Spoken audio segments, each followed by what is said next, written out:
Captain Cousteau is waiting for his ship Calypso, now entering Monaco harbor. On the brink of a major expedition, he readies himself to face the challenge of the sea's danger and mystery. Attention, j'ai vu une gerbe à gauche. Ah, derrière vous à droite, là.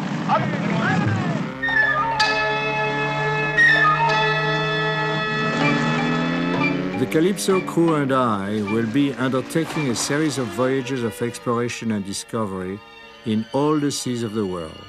We will endeavor to save magnificent creatures threatened with extinction. We will study the behavior of all forms of life that thrive in the sea.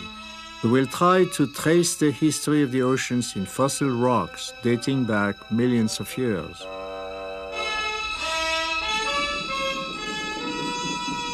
From cages made of plexiglass, we will film life that is sometimes serene, sometimes savage, and always beautiful.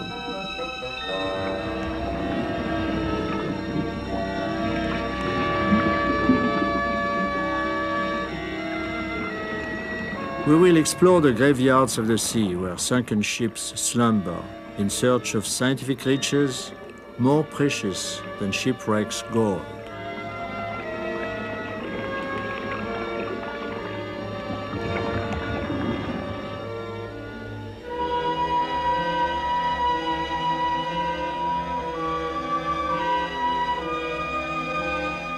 Each time we dive, each time we enter the sea, we learn something new.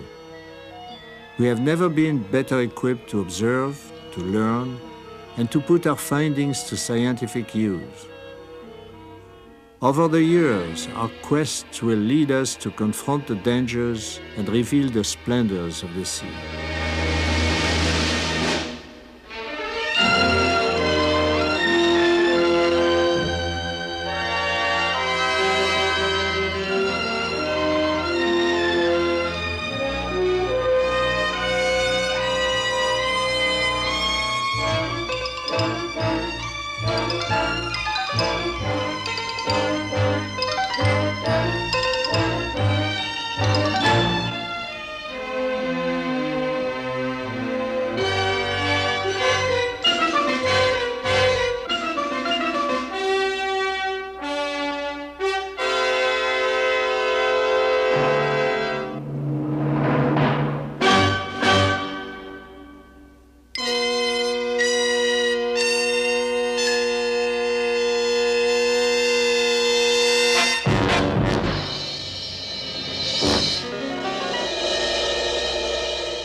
The shark is said to be a fearsome brute, but this is not always true.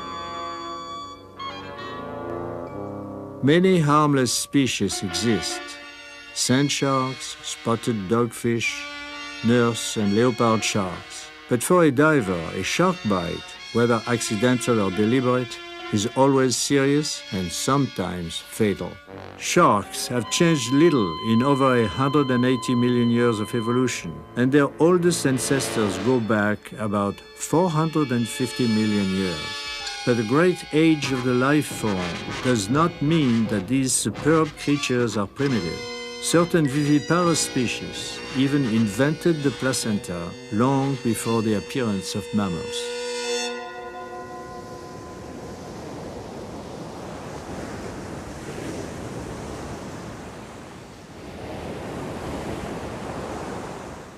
When you are diving and meet a shark, what do? There's no definite answer to that question.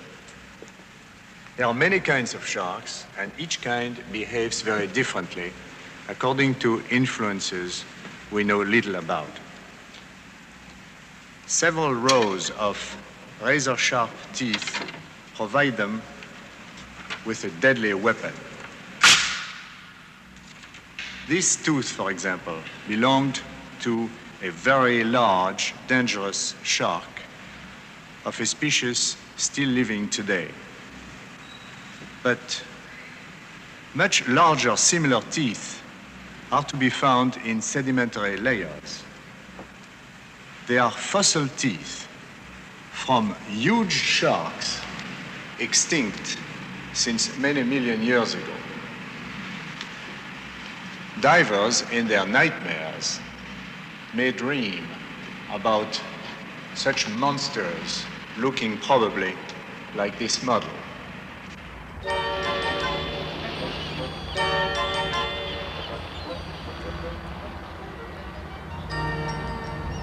In Monaco Harbour, the Calypso is ready to cast off. Captain Cousteau will lead her around the world on a voyage of discovery.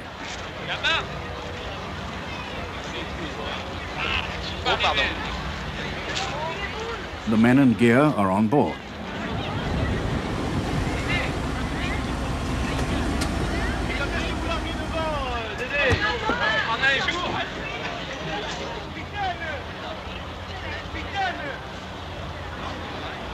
Monaco's royal family contributes the last crew member, Zoom, the dog who will become Calypso's mascot.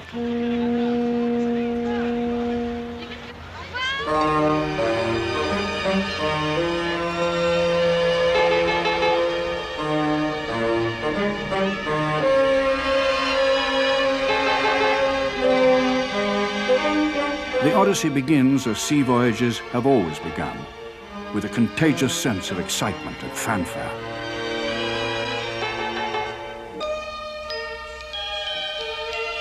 But this is a modern Odyssey, a 5-year exploration of the undersea world, man's last frontier. Calypso will sail from the Mediterranean to the Red Sea, then around Africa, across the Atlantic to South America, and into the Pacific via the Panama Canal.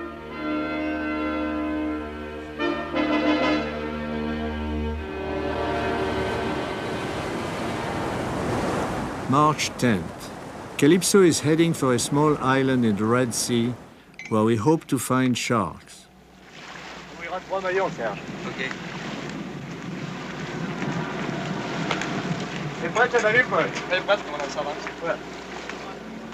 For all her 400 tons, the ship carries only 28 men. Each must be an expert in more than one field. Divers like Bernard Mestre and Roger Chopian double as photographers and mechanics. Other divers are engineers, marine biologists, archaeologists, or navigators, who have few rules and no uniforms, only the red cap, the traditional hat for hard hat divers. On descend en bas avec un morceau de poisson. On appâte. On émiette le poisson de manière à... Each dive is planned in advance so that the film director Philippe Cousteau and the head diver canoeing can coordinate the shooting. The divers are experienced but young because of the stamina needed to sustain prolonged journeys beneath the sea. The Calypso divers will be using gear specially designed by the Cousteau team.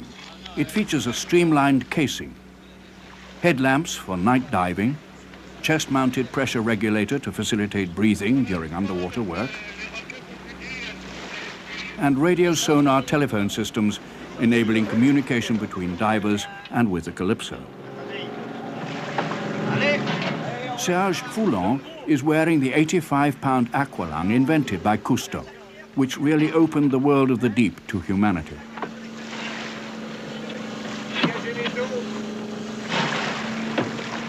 These divers have spent thousands of hours underwater.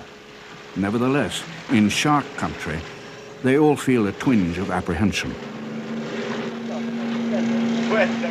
A new device gets the divers into the water, the chute.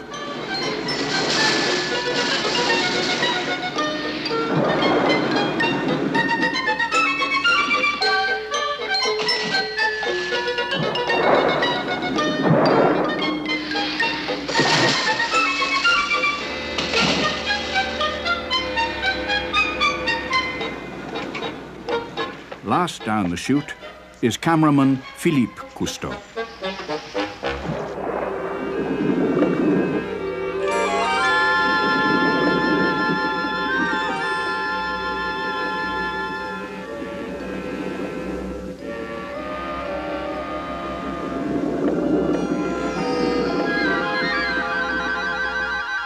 We have begun our search for sharks.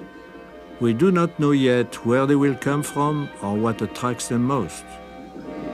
But we are assuming that fish in the process of feeding will create pressure waves that should soon attract shark.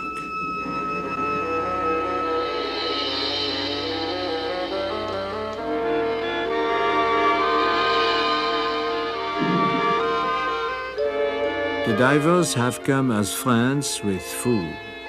And once the fish are sure they mean no danger, Foulon and Ruiz are overrun by them.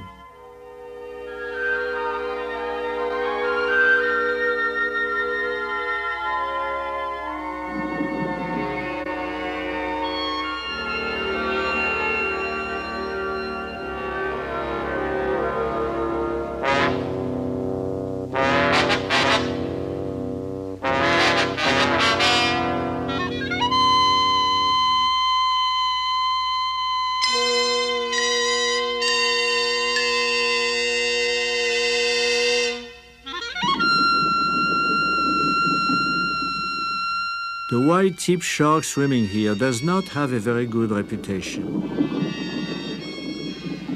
For safety, the divers have shark billies attached to their tanks. The defensive weapon will allow the men to keep the shark at bay. To avoid being attacked from the rear, Foulon and Ruiz form a back-to-back defense.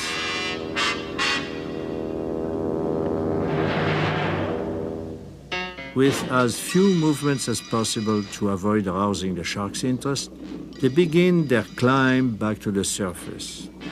A ticklish maneuver. Once they leave the ocean floor, they are vulnerable to attack from beneath.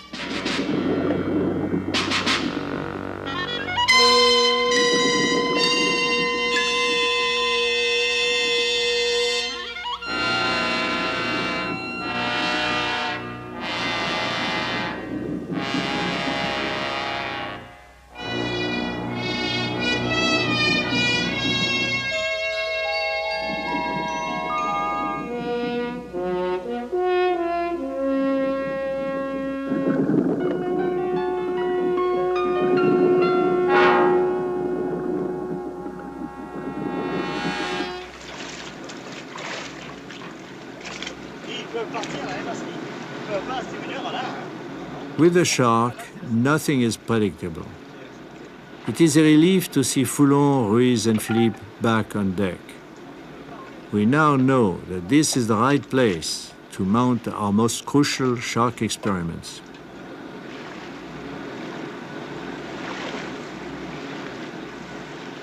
Aboard the Calypso at Cousteau's invitation is an authority on sharks, Dr. Eugenie Clark, an ichthyologist, founder of Florida's Cape Hayes Marine Laboratory. She has come to observe and to experiment with sharks in the open sea. Recently we have met a white-tip Albimarginatus that was at least 13 feet long. I think it's rare. Yes. And you say even the little ones are aggressive. Yes, more than the big ones. You know, in dashing from one point to the other and tremendous speed. Philippe had quite a specialty, to find himself with a shark under each arm, a live one. Now, people say, oh, it's a small shark because the shark is about that big. A shark that big can take a mouthful bigger than any big dog. And people are afraid of dogs that big. They can take almost nothing. A shark the same size can take a pound of meat. March 25th. Experiments begin.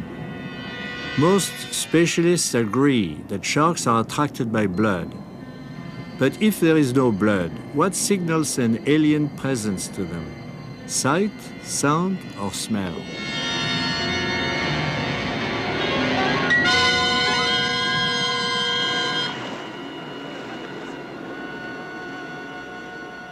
Don't worry about this mutilated diver. It's just Arthur, an experimental dummy. To learn why the shark attacks, we started with Arthur fully equipped and stuffed with rags. He looks like a diver, but he lacks one thing.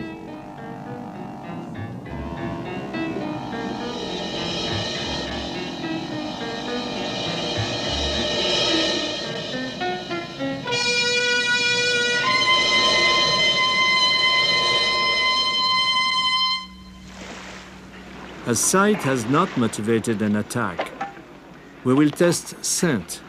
This time, we have stuffed Arthur with fish.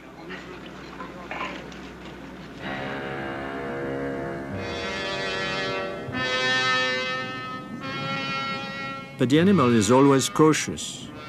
His brain analyzes all the factors that must be present before he acts. Warily, he stalks Arthur.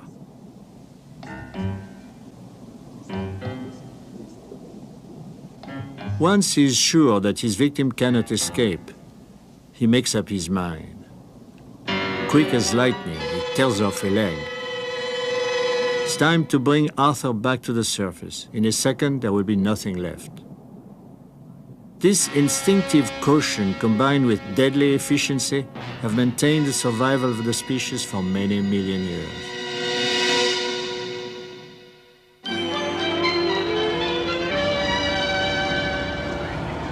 Today, we begin one of our most important assignments, to trace the migrations of various shark species. Are they sedentary, or do they travel from island to island, or ocean to ocean across great distances?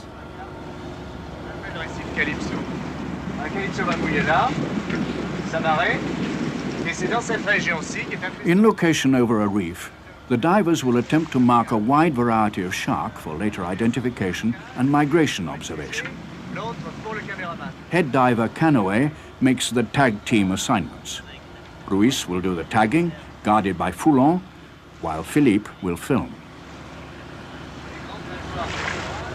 It is vital that the tag be placed at a specific spot that will not injure the shark or impair its movements. Such a target area is at the base of the dorsal fin. C'est là que ça tient le mieux. Alors, Canoë, montrez-nous quels sont les dispositifs de marquage qu'on a à bord.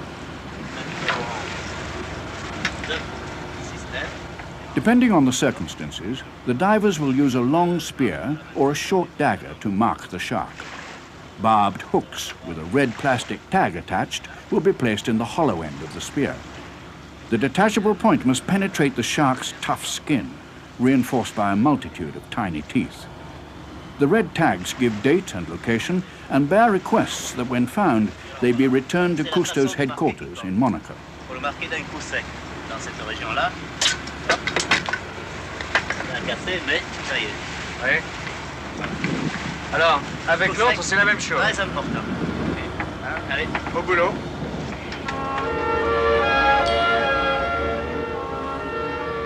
The divers will be working near the surface during tagging and therefore will be most vulnerable.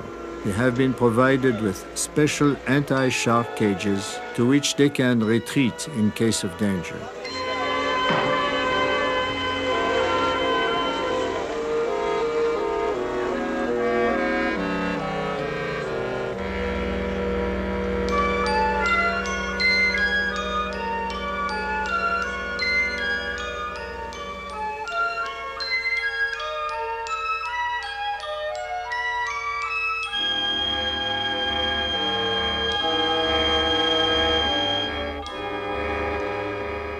The blue whaler is one of the most beautiful sharks. He follows schools of whales, culling the sick, the young, and the defenseless.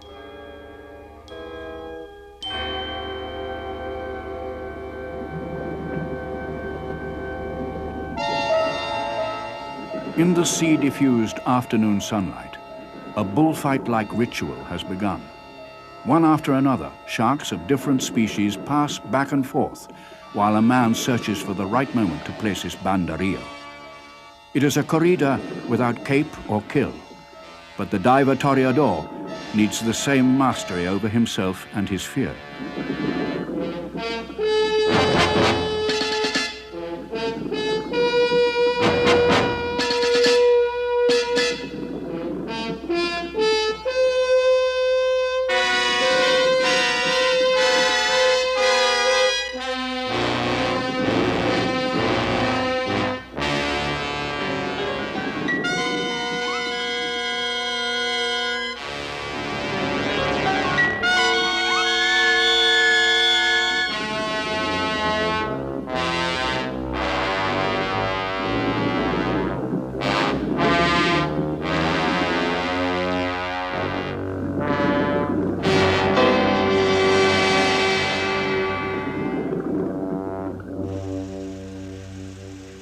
At night, the foredeck becomes a movie theatre.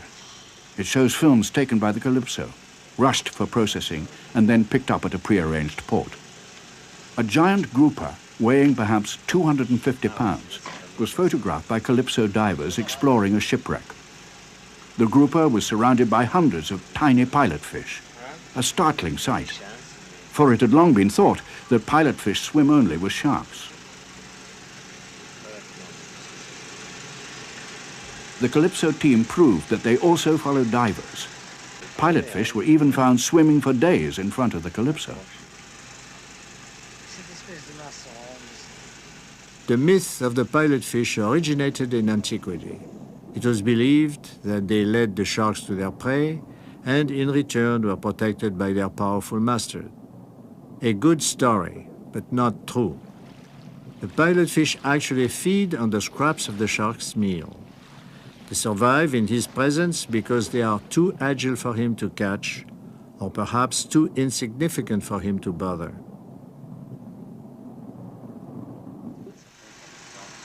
Refais ta boucle peut-être quand même.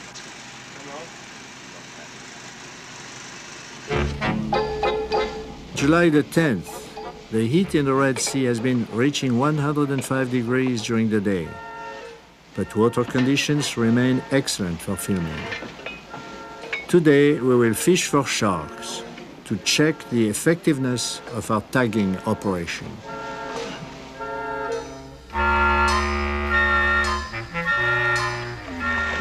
Foulon has noted that the tagged sharks are the bolder, more curious ones of the species, and therefore most likely to appear again. The boldness that brought the sharks close enough to be tagged will probably bring them in after bait.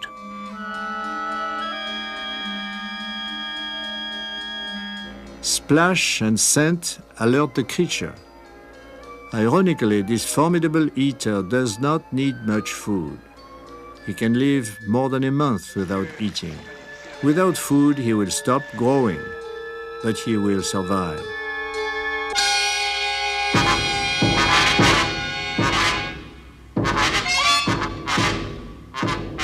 The killer is fragile. His skeleton is made of cartilage. He has no bones. But mortally wounded, he may still swim for hours. The most important part of tagging will be the knowledge gained over a long period by the recovery of the tags. Voilà, essayer de faire comme le chat. Number 014. Just a minute. Yeah.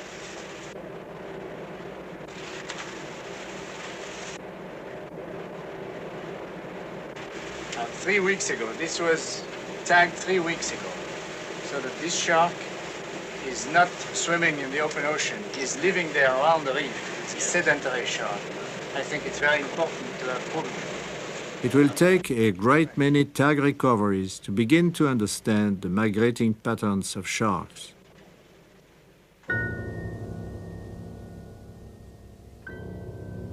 It was on May 8th that we came upon a rare creature I had seen only once in 30 years at sea, a whale shark, and even this monster was marked with a Calypso tag. He is the largest of the shark. This one is 50 feet long and probably weighs 20 tons.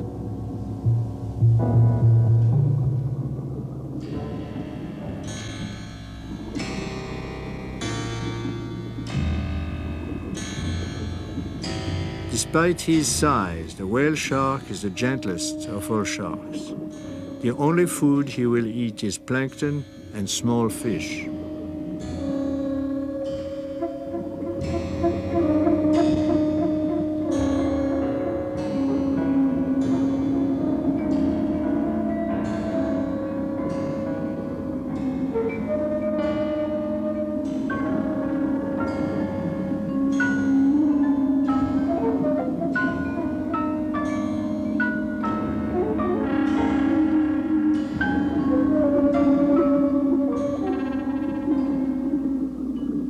After a brief appearance at the surface, he returns to his deep realm, still mysterious to us.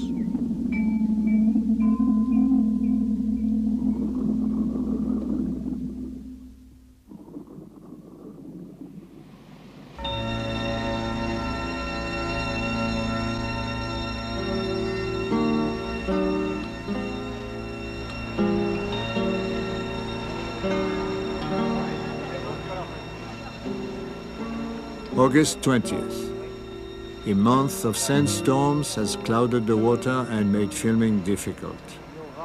They have passed now, and we will return to shark-filled waters.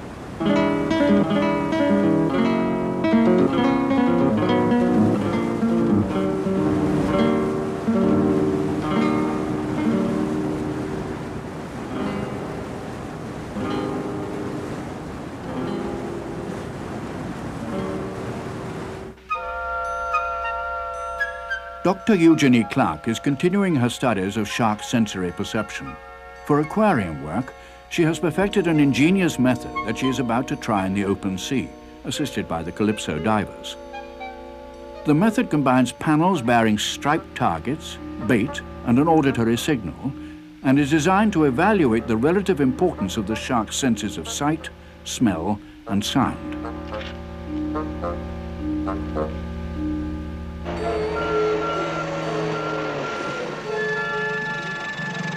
Off the Suakin Islands, the divers working with Dr. Clark, Foulon, Templier, and Dr. François are about to set up pairs of targets. One is vertically striped, the other horizontally.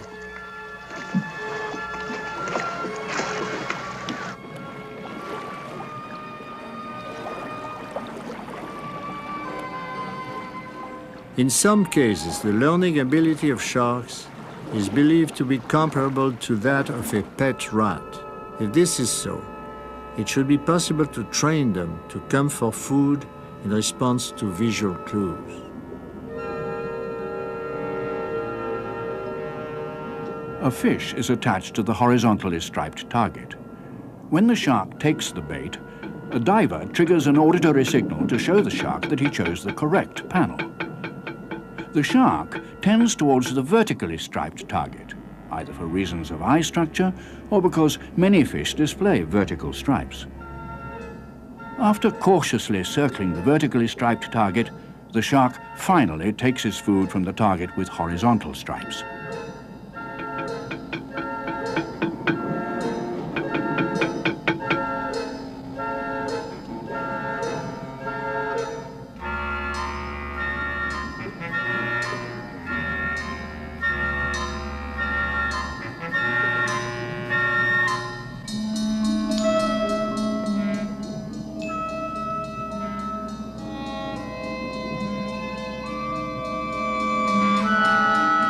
After several weeks of training, the bait will be eliminated and the shark will continue to ask for food by hitting the horizontal target. Our pupil will have learned that horizontal stripes mean food.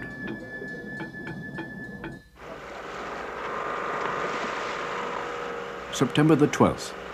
A giant cage topped by a plexiglass dome has been assembled by the engineers of the Calypso. The crew calls it the squaloscope. It is a specially devised observation chamber for studying the effect of sedatives on sharks.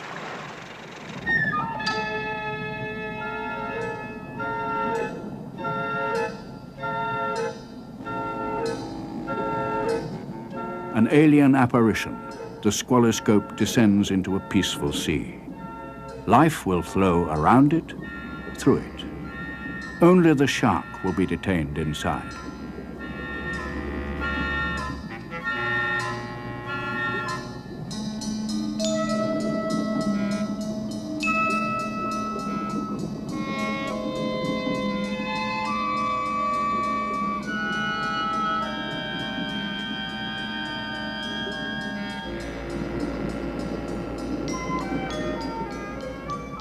Working as a team, Foulon and Canoë set their trap.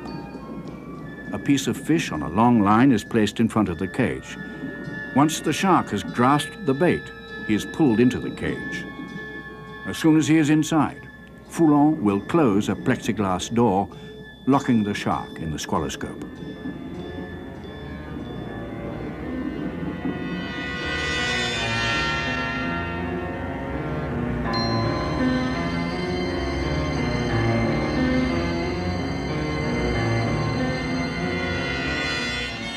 To study a living shark at close range, he must be drugged.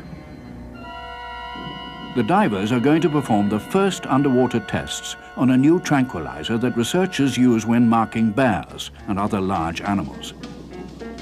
MS-222 is injected into the gills with a giant syringe. Will the tranquilizer be effective? And for how long?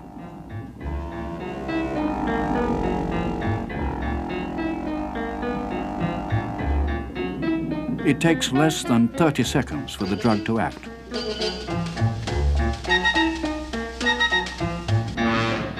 The shark that Canoë affectionately calls Gargantua is momentarily tamed.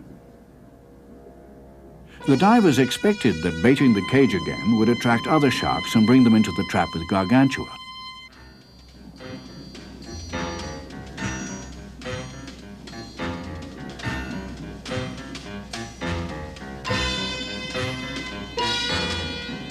But to their surprise and dismay, a horde of sharks is attracted, probably because of distress waves emitted by the captive animals.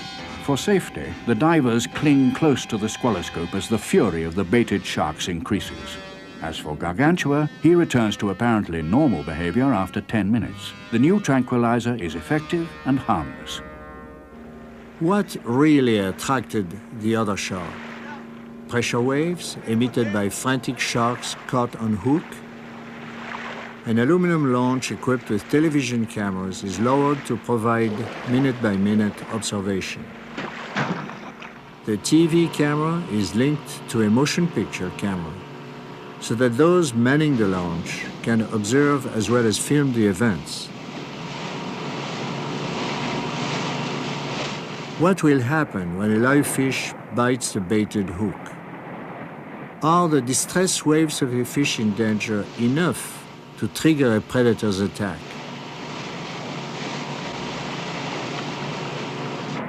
Because the shark's flanks and head are dotted with nerve endings, his whole body is a large antenna wired for the reception of infrasonic impulses, even from great distances.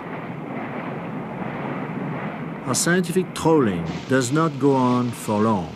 A fish soon strikes at the bait, is caught, and flails helplessly, producing distress waves. Less than 2 minutes later, a shark appears, bites through the steel leader line, and makes off with his prize. The experiment is a graphic illustration of nature's way of recycling sick and dying animals. September 18th. Many myths have been dispelled. We are now sure that the shark sees well, possesses an acute sense of smell, and is extraordinarily well equipped to perceive certain vibrations. Normally, he hesitates to bite a creature whose behavior is unfamiliar to him. Nevertheless, there are hundreds of reports of sharks injuring swimmers.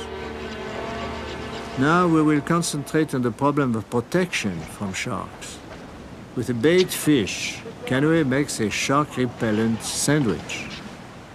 For years, it has been believed that the most effective repellent was copper acetate mixed with a strong dye. During World War II, a packet of shark chaser, like the one in Canoë's sandwich, was given to airmen who might be forced down at sea. It was good for morale, at best.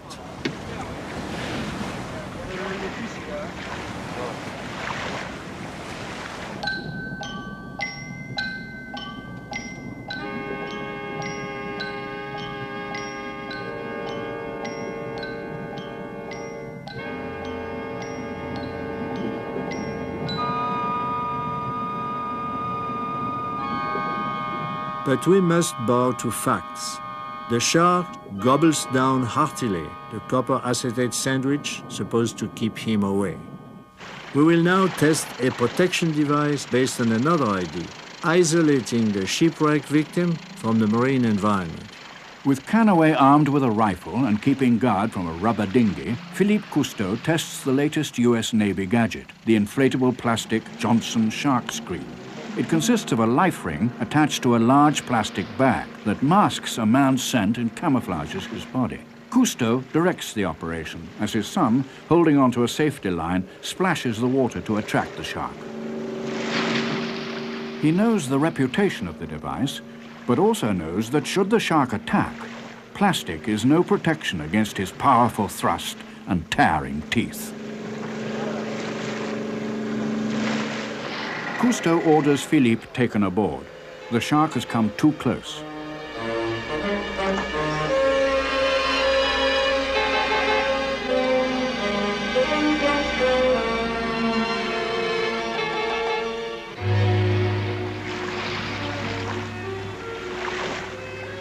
With the divers standing by in case of emergency, Cousteau approves a broader test.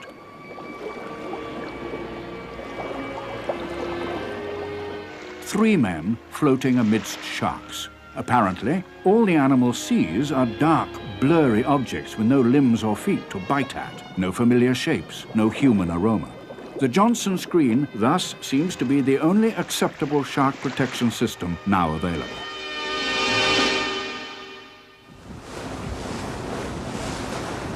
October 8th. We have tracked the shark through the Red Sea, the Gulf of Aden, and the Indian Ocean. One major experiment remains to be tried. Informal conferences are held at dinner. It is one of the few times when virtually all the crew is gathered in one place. On this night, the divers, Dr. Clark and Captain Cousteau, discuss the problems of diving after dark.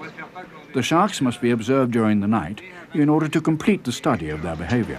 When we put our powerful 750 watt lamps on, I think they're crazy. They just rush on the land. Once one shark gets up enough nerve to come in to something, it will, I think, excite the other sharks in the area and they'll join. Usually one shark starts first in a feeding frenzy, takes one bite, and something about the success of this shark then causes other sharks to get excited and come in too.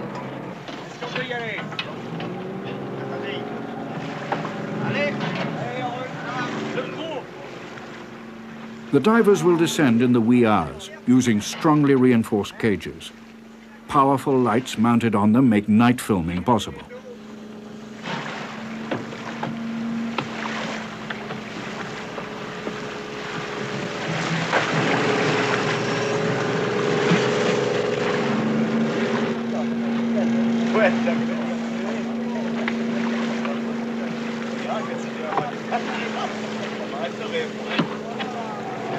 On peut y aller, Jean? On peut y aller?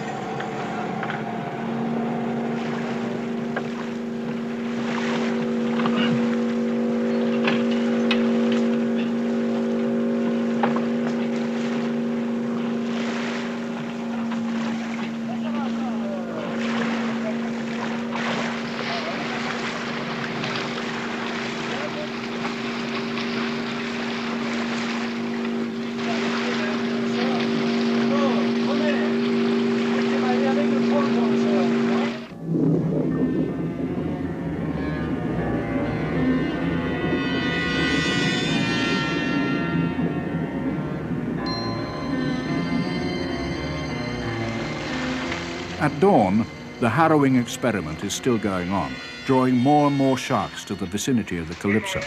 Ils sont très excités. Philippe a éteint sa lampe. From the TV monitor room of the ship, Cousteau supervises operations.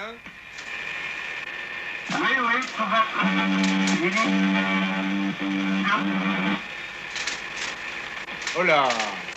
Et il braque vers la gauche. Attention, un requin va Using the underwater telephone, he maintains contact with the divers. The cage reaches the bottom.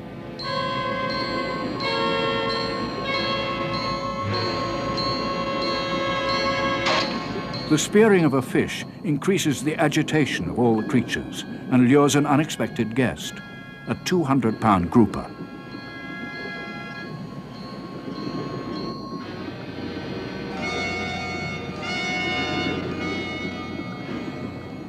The incident ignites the desired explosion, a full-blown frenzy of sharks in the sea.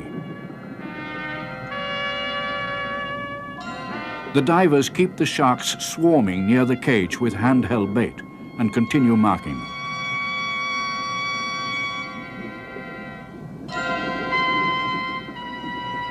Once again, the boldest sharks are those that have already been tagged. The divers must drive them away to allow others to come close.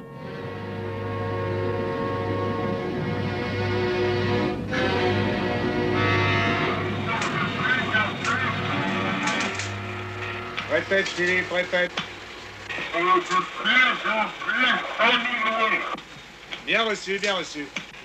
The goal is to observe the feeding frenzy both underwater and on the monitors above.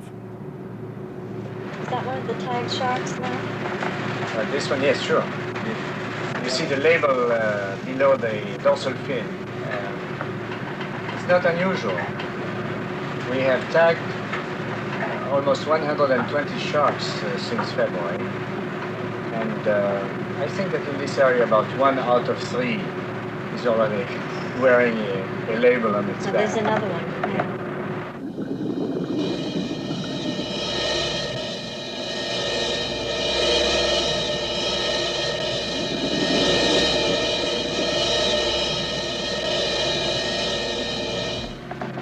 But now Dr. Clark is beginning to worry about the divers. Close to that cage. That one took the reflector. Allô Serge, est-ce que vous ne pensez pas que les requins deviennent un peu trop agressifs? À vous.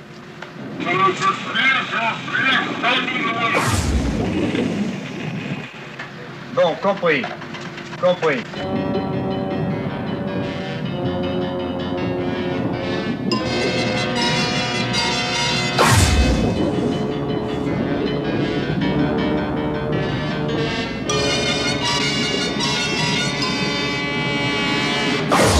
The sharks are getting too aggressive. No longer cautious, they even swim through the bars of the cages. Drunk, dizzy, they are overcome by a frenzy for blood and flesh. The situation is entirely too dangerous. The cages must be brought up. Allô Serge, Serge. Je vous entends bien, je vous entends bien. Oui, oui, tout va. Nous allons vous remonter. Nous allons vous remonter tout de suite. Faites remonter les cages. Hein. Cousteau orders the cages brought up as quickly as possible.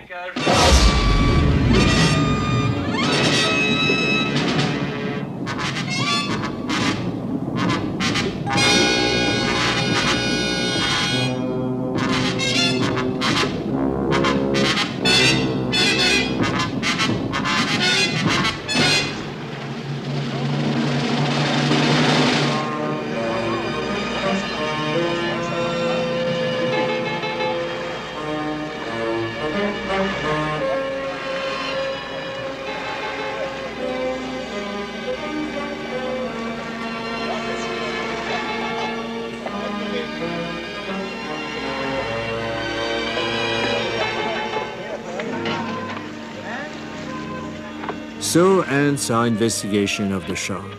For more than 6 months, we have studied him and often felt endangered by him.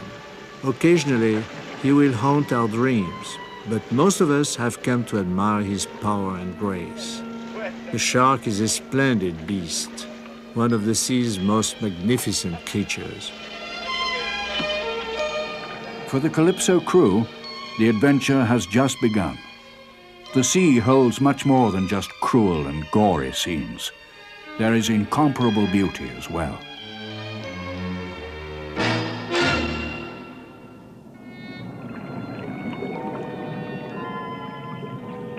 Captain Cousteau and his divers are now bound for new adventures.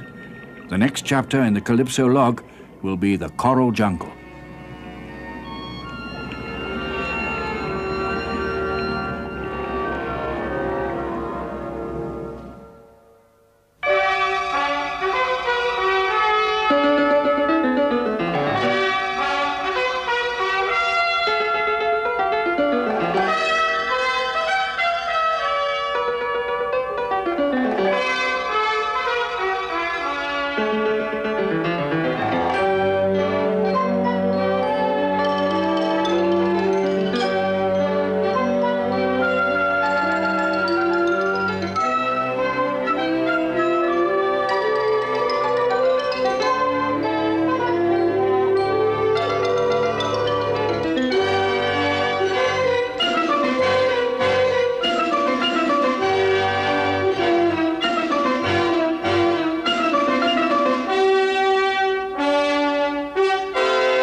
Monaco's royal family contributes the last crew member, Zoom, the dog who will become Calypso's mascot.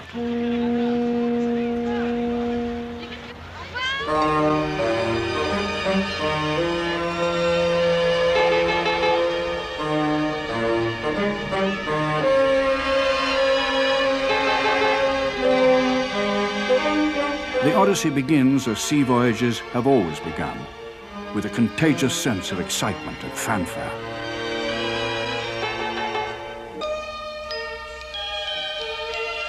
But this is a modern Odyssey, a 5-year exploration of the undersea world, man's last frontier.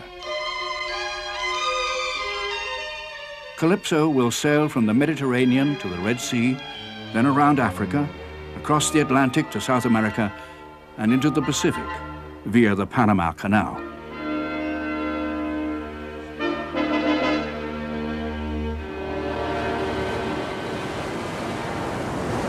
March 10th. Calypso is heading for a small island in the Red Sea where we hope to find sharks. Okay.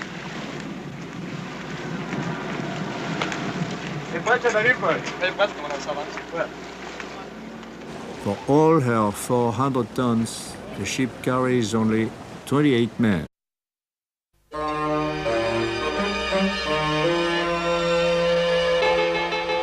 Captain Cousteau is waiting for his ship Calypso, now entering Monaco harbor.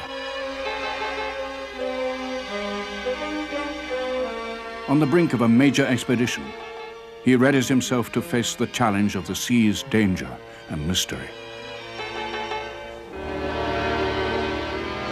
Attention, j'ai vu une gerbe à gauche. Ah, derrière vous à droite là.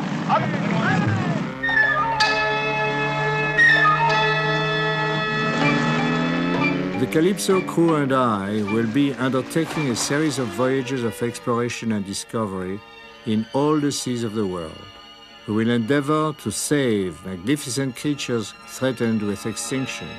We will study the behavior of all forms of life that thrive in the sea. We will try to trace the history of the oceans in fossil rocks dating back millions of years.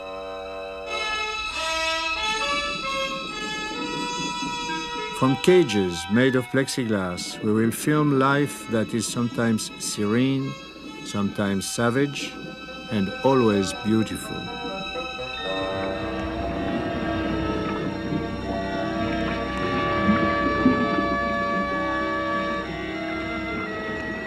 We will explore the graveyards of the sea where sunken ships slumber in search of scientific riches more precious than shipwrecks' gold.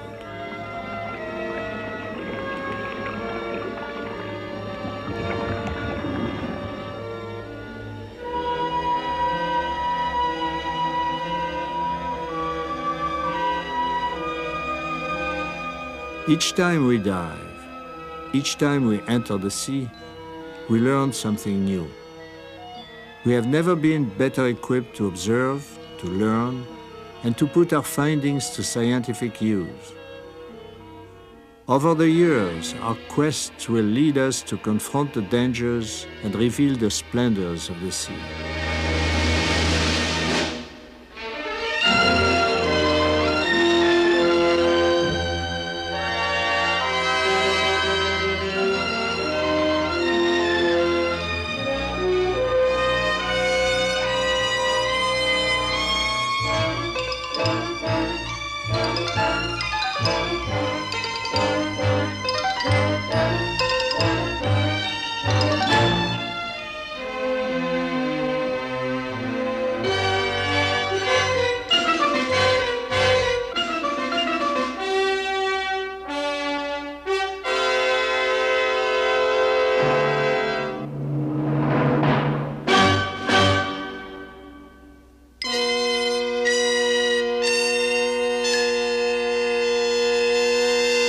According to influences we know little about.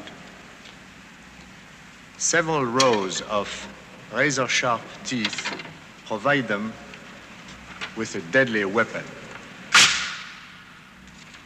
This tooth, for example, belonged to a very large, dangerous shark of a species still living today. But much larger similar teeth are to be found in sedimentary layers. They are fossil teeth from huge sharks extinct since many million years ago. Divers in their nightmares may dream about such monsters looking probably like this model.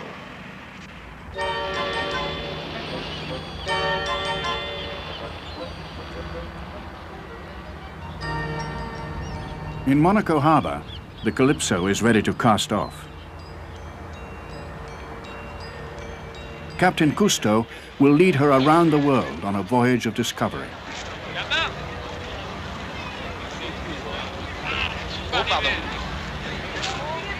The men and gear are on board.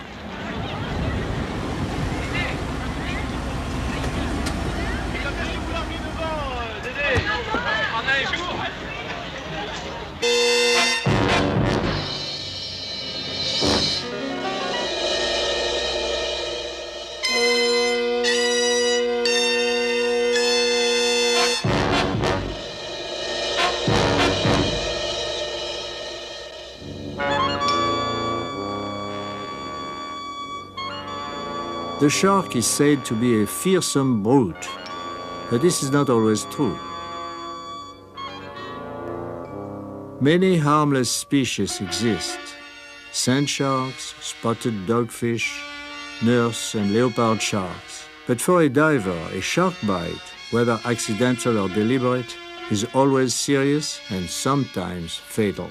Sharks have changed little in over 180 million years of evolution, and their oldest ancestors go back about 450 million years. But the great age of the life form does not mean that these superb creatures are primitive. Certain viviparous species even invented the placenta long before the appearance of mammals.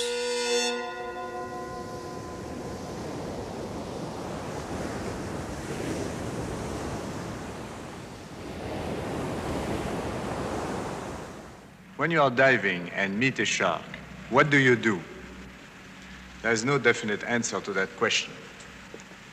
There are many kinds of sharks, and each kind behaves very differently according